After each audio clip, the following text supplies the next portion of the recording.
कुल्हड़ ले लो, छोटे छोटे सुंदर सुंदर कुल्हड़ ले लो, छोटे बड़े कुल्हड़। ये है शिव, जो पेशे से एक कुम्हार है। एक वक्त था जब शिव के पुरखे इस काम की वजह से दूर दूर तक जाने जाते थे, लेकिन शिव तक आते आते मिट्टी से कलाकारी के इस हुनर की कद्र बहुत कम हो गई थी।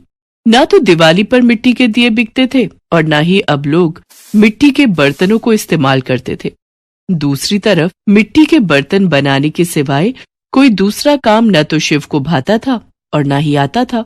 बदहाली में दिन गुजर रहे थे, लेकिन शिव उस दिन पूरी तरह से टूट गया जब पैसों की कमी की वजह से वो अपनी बीमार माँ का इलाज नहीं करवा सका और उसकी माँ उसे हमेशा हमेशा के लिए छोड़कर चली गई। हे भगवान, यह दिन दिखाने से तो अच्छा था कि आप मुझे अपने पास ही बुला लेते। मैं अपनी माँ को नहीं बचा सका और अब अपनी बहन को खिलाने के लिए भी मेरे पास कुछ नहीं है। आखिर ऐसी जिंदगी का क्या मतलब है भगवान। इतना कहकर शिव फूट फूट कर रोने लगा।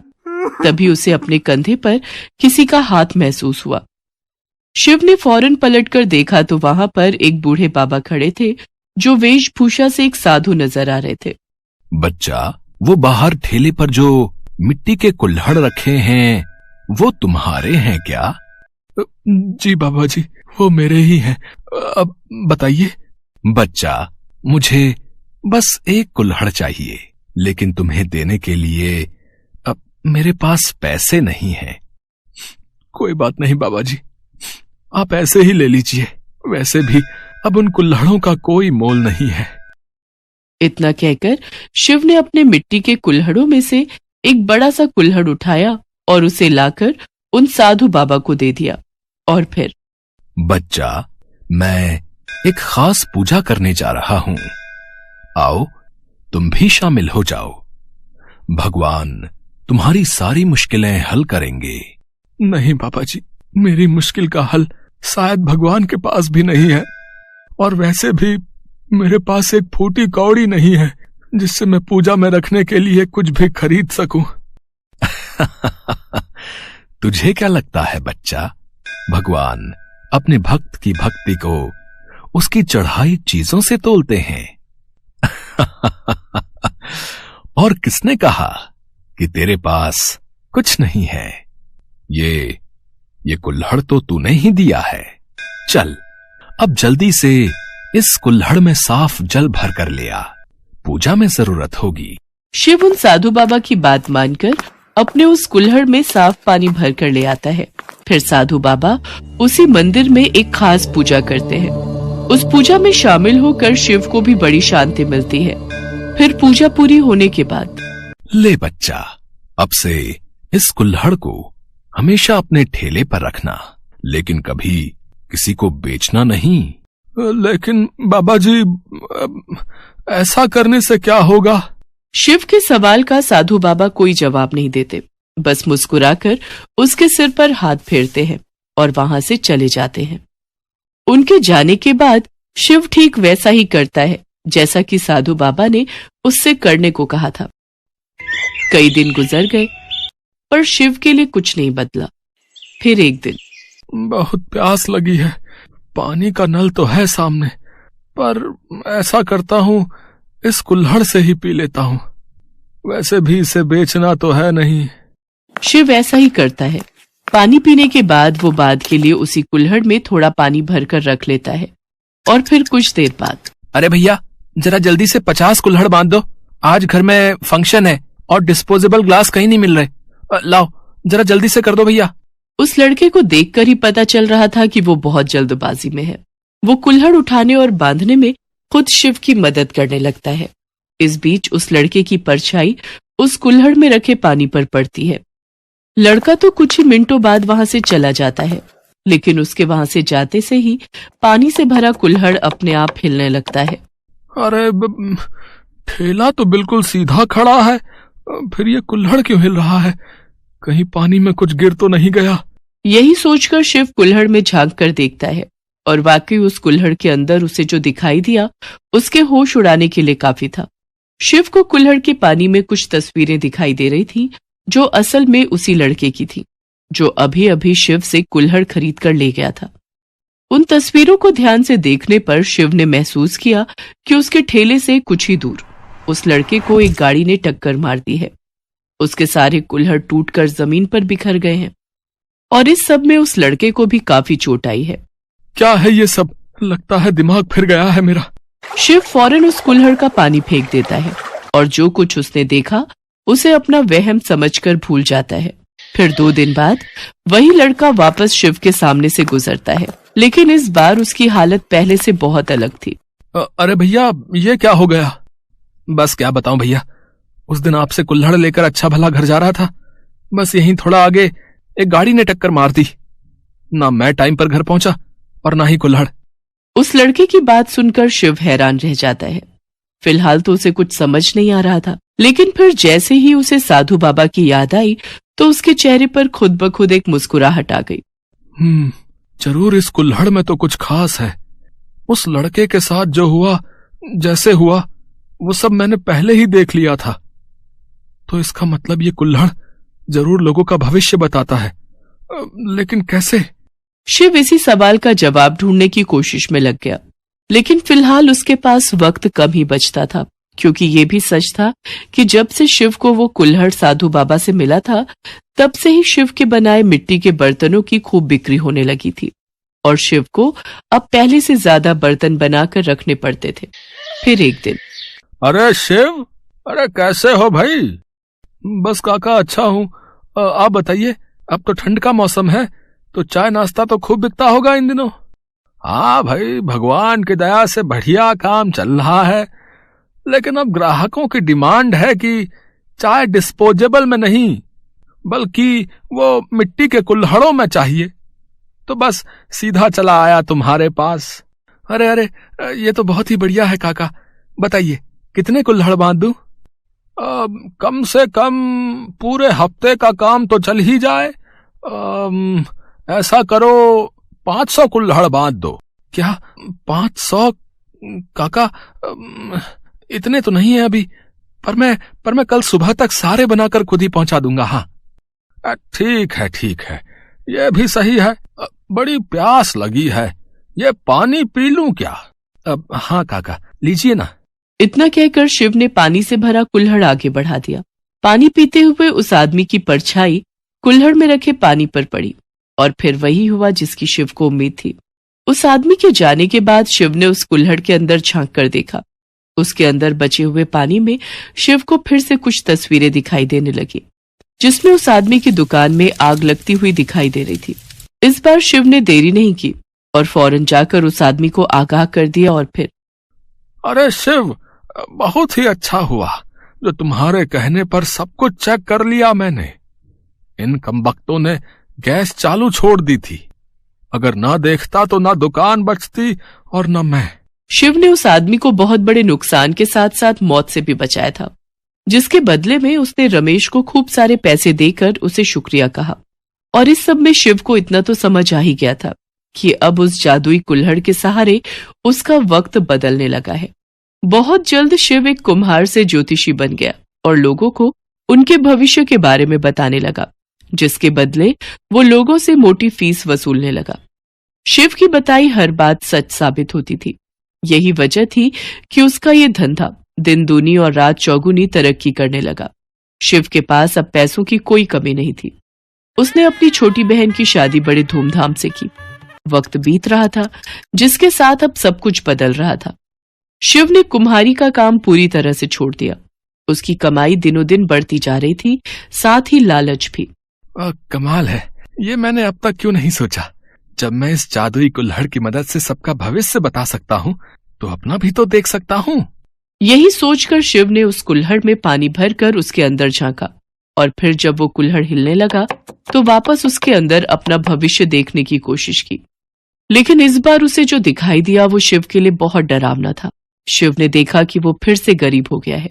पहले की तरह एक टूटी फूटी झोपड़ी में रह रहा है और उसके पास खाने पीने तक के लाले हैं। नहीं, क्या बकवास है। ये सच नहीं हो सकता। सब मुझे भगवान कहकर मेरी पूजा करते हैं और इस कुल्हड़ की इतनी हिम्मत कि ये मुझे गरीब दिखा रहा है। उस कुल्हड़ में अपने फटेहाल भविष्य को देखकर शिव गुस्से से पागल हो जाता है वो गुस्से में उस जादुई कुल्हड़ को उठाकर जमीन पर पटक देता है, जिससे वो कुल्हड़ चकनाचूर हो जाता है। फिर अगले ही पल, अरे ये मैंने क्या कर दिया? ये कुल्हड़ तो टूट गया। अब मैं लोगों को उनका भविष्य कैसे बताऊंगा? मेरा धंधा वो तो चौपट हो जाएगा। शिव का डर सही साबित हुआ। अब उसके पास जादुई कुल्हड़ नहीं था, इसीलिए अब वो महान ज्योतिष भी नहीं रहा था। उसने जितनी जल्दी तरक्की की थी, उससे भी जल्दी उसका सब कुछ बर्बाद हो गया, क्योंकि जब वो लोगों की मदद नहीं कर पाया तो लोगों ने उसे धोखेबाज करार दे दिया और खुद को इस सब से बचाते बचाते उसका सब कुछ खर्च हो गया। अब शिव का वर्तमान वही था जो उसने उस जादुई कुल्हड़ में पहले ही देख लिया था। अब वो फिर से एक गरीब कुम्हार था, लेकिन उसके साथ फिर से कोई चमत्कार हो, इसकी उम्मीद उसे खुद नहीं थी।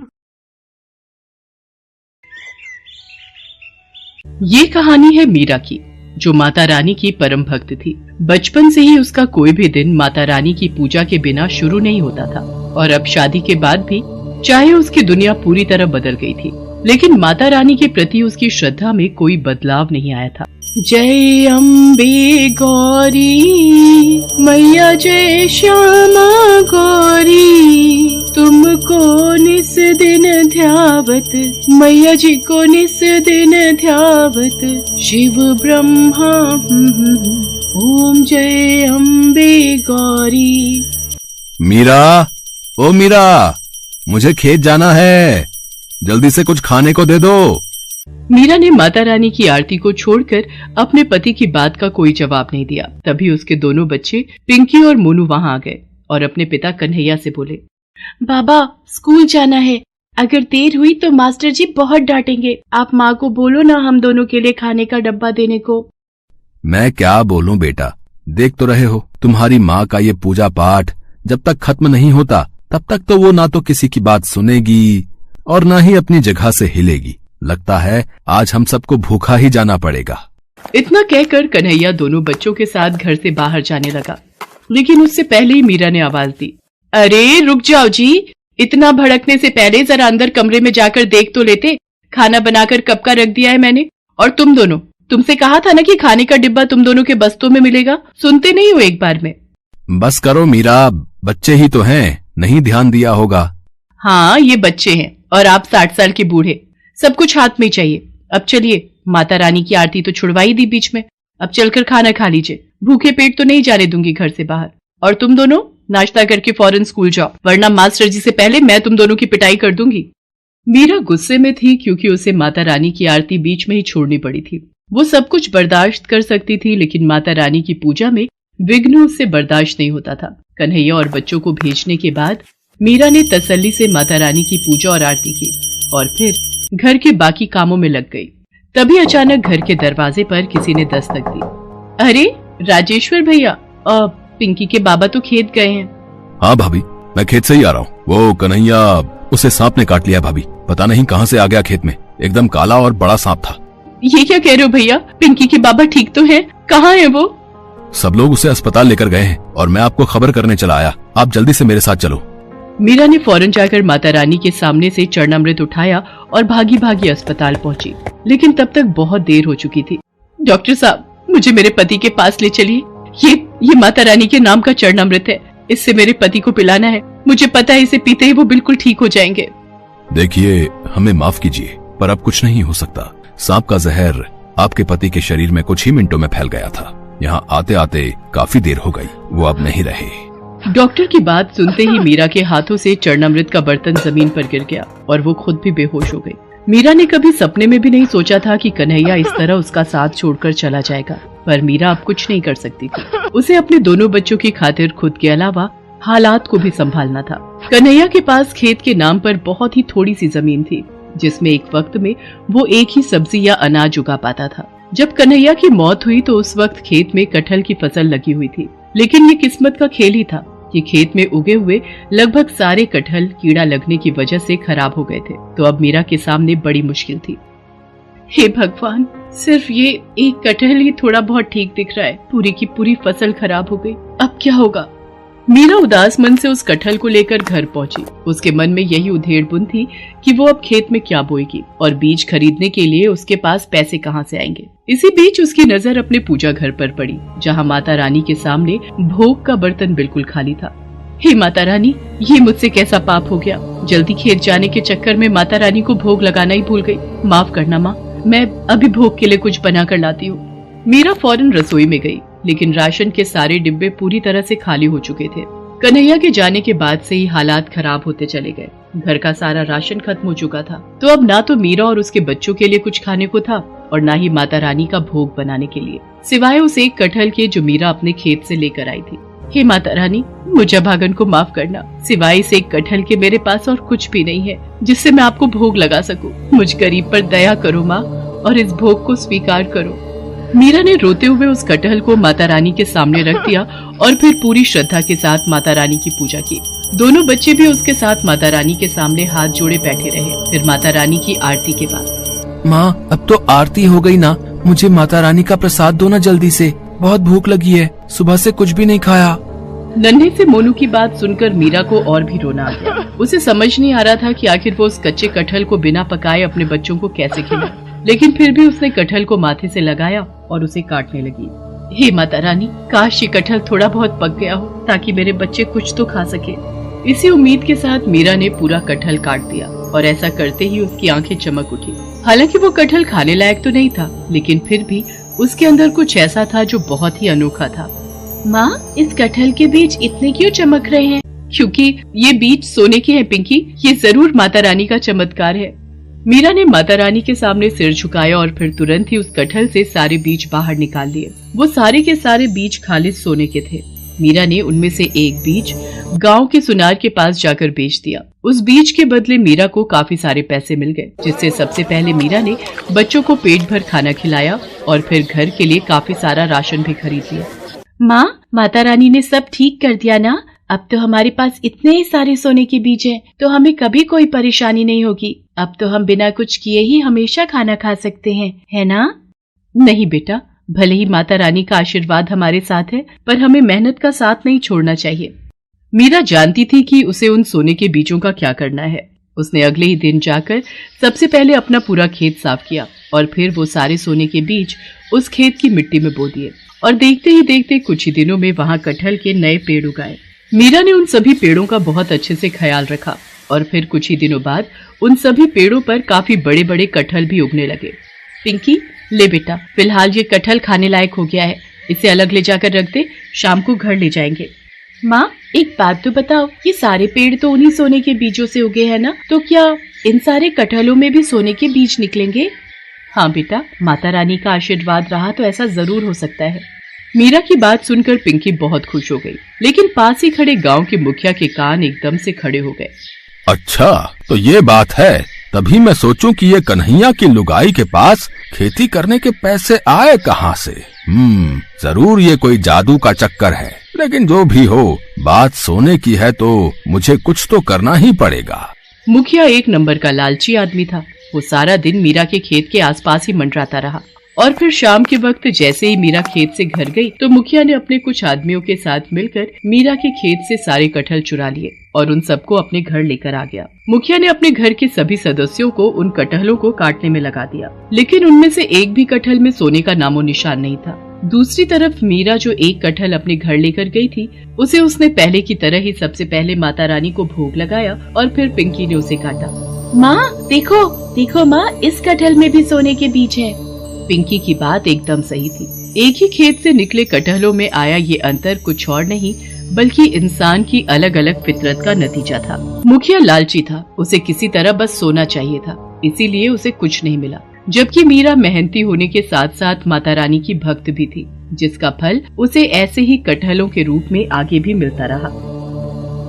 हेलो दोस्तों, कैसे हैं आप सब? हमारी कहानियाँ देखने के लिए हमारे चैनल को सब्सक्राइब कीजिए और हाँ, बेल आइकॉन पर क्लिक करना मत भूलिएगा।